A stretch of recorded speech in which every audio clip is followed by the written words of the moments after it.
आज की कहानी सुनकर आपका दिल दहल जाएगा। जरा सोचिए, एक पिता जिसने अपने बच्चे के लिए पूरी जिंदगी मेहनत की, एक बेटा जिस पर भविष्य की जिम्मेदारियां थी, और एक घर जो प्यार और भरोसे की जगह होना चाहिए। लेकिन उसी घर के कमरे में एक नीले ड्रम के अंदर मिलता है आधा कटा हुआ शव। जी हाँ, और ये कोई फिल्म की कहानी नहीं है, ये हकीकत है। उत्तर प्रदेश की राजधानी लखनऊ के आशियाना इलाके की। और इस कहानी का सबसे दर्दनाक हिस्सा क्या है? इस केस में आरोपी कोई बाहरी व्यक्ति नहीं, बल्कि मृतक का अपना खुद का बेटा है।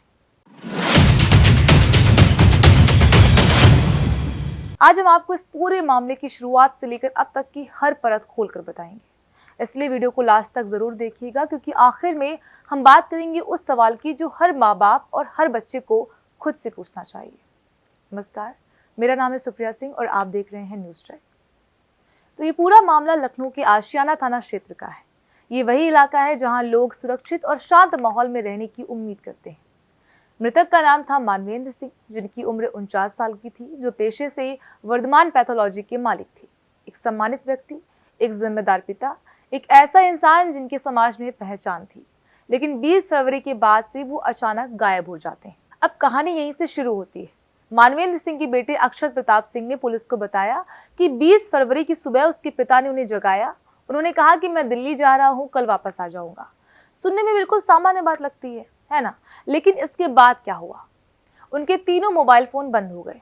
फोन बंद, लोकेशन आखिरी बार काकोरी क्षेत्र में, लेकिन इंसान का कोई सुराग नहीं। यहाँ से शक की शुरुआत होती। अक्षत ने खुद अपने पिता की गुमशुदगी की रिपोर्ट दर्ज करवाई। अब आप सोचिए, जो बेटा खुद रिपोर्ट लिखवाने जाए उस पर शक करना आसान है क्या? शुरुआत में पुलिस को भी लगा कि शायद अपहरण हो सकता है, शायद कोई आर्थिक विवाद हो सकता है, और शायद कहीं बाहर चले गए हों। लेकिन जैसे जैसे जांच आगे बढ़ी, कुछ बातें मेल नहीं खा रही थी। घर का माहौल अजीब था, अक्षत का व्यवहार भी सामान्य नहीं लग रहा था। और फिर शुरू हुई सख्त पूछताछ। पूछताछ में अक्षत ने एक नई कहानी गढ़ी। उसने कहा कि पिता ने खुद को गोली मार ली। लेकिन पुलिस को ये बात हजम नहीं हुई। क्यों? क्योंकि मौके से कोई ऐसे ठोस सबूत नहीं थे। मोबाइल गायब थे, लोकेशन संदिग्ध थी, और सबसे बड़ी बात कि घर के अंदर कुछ निशान ऐसे थे जो कहानी से बिल्कुल भी मेल नहीं खाते थे। जब पुलिस ने सख्ती दिखाई तो कहानी टूटने लगी। और फिर अक्षत ने जो कबूल किया, उसने सबको हिला कर रख दिया। उसने बताया कि 20 फरवरी की सुबह करीब 4:30 पर किसी बात को लेकर पिता से विवाद हो गया, और विवाद इतना ज्यादा बढ़ गया कि उसने लाइसेंसी बंदूक उठाई और अपने पिता के सिर में गोली मार दी। गोली लगते ही मानवेंद्र सिंह की मौके पर मौत हो गई। सोचिए, एक बेटा अपने पिता को गोली चला देता है। इस पूरी घटना की एक गवाह थी अक्षत की छोटी बहन, जो 11वीं कक्षा में पढ़ती थी। उसने अपनी आंखों से देखा था कि कैसे भाई ने पिता को गोली मारी, लेकिन उसने किसी को भी बताया नहीं, क्योंकि पुलिस के अनुसार वो भाई के उग्र व्यवहार और धमकी से डरी हुई थी। डर कभी कभी इंसान को सच बोलने से भी रोक देता है। अब सुनिए इस केस का सबसे डरावना हिस्सा क्या है। हत्या के बाद अक्षत ने क्या किया? उसने शव को तीसरी मंजिल से नीचे लाया, फिर उसके टुकड़े किए, कुछ हिस्सों को कार में रखकर सदरौना इलाके में फेंक आया, बाकी अंगों को घर में रखे एक नीले ड्रम में छुपा दिया। जी हाँ, उसी नीले ड्रम में जहां से पुलिस को आधा शव मिला। सोमवार शाम जब पुलिस आरोपी को लेकर घर पहुंची, दरवाजा खुला, कमरे में खून के धब्बे, लुढ़का हुआ ड्रम और अंदर आधा शव। बताया जाता है कि ये दृश्य देखकर पुलिसकर्मी भी सन्न रह गए। जांच के दौरान कार की सफाई के निशान मिले, मतलब कि हत्या के बाद सबूत मिटाने की कोशिश की गई। मोबाइल फोन गायब, लोकेशन भटकाने की कोशिश, आत्महत्या की कहानी, सब कुछ एक प्लान के तहत किया गया। लेकिन अपराध कितना भी बड़ा क्यों ना हो, कानून के पकड़ से बच पाना आसान नहीं होता है।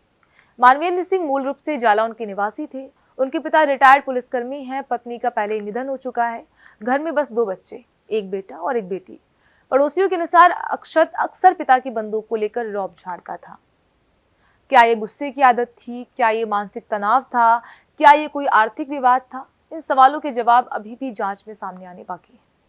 दोस्तों, यहाँ सबसे बड़ा सवाल है कि आखिर एक बेटा अपने पिता की हत्या क्यों करेगा?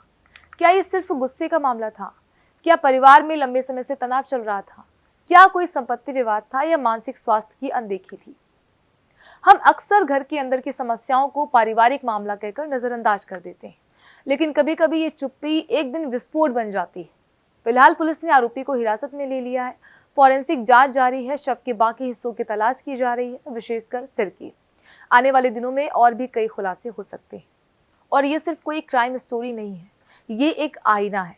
आईना उस समाज का जहाँ गुस्सा संवाद पर भारी पड़ जाता है, जहाँ डर सच बोलने से रोक देता है, जहाँ मानसिक तनाव को कमजोरी समझ लिया जाता है। अगर आपके घर में तनाव है तो बात कीजिए, अगर आपको गुस्सा बहुत आता है तो मदद लीजिए, अगर आप डर में जी रहे हैं तो चुप मत रहिए, क्योंकि एक पल का गुस्सा पूरी जिंदगी बर्बाद कर सकता है। अब मैं आपसे पूछना चाहती हूँ कि आपको क्या लगता है कि परिवार में संवाद की कमी ऐसे मामलों की वजह से बनती है? क्या मानसिक स्वास्थ्य पर खुलकर बात होनी चाहिए? अपनी राय हमें कमेंट करके जरूर दीजिएगा। वीडियो शेयर कीजिए ताकि लोग समझें कि गुस्से का अंजाम क्या हो सकता है। मैं आपसे मिलूंगी अगले वीडियो में एक और सच के साथ।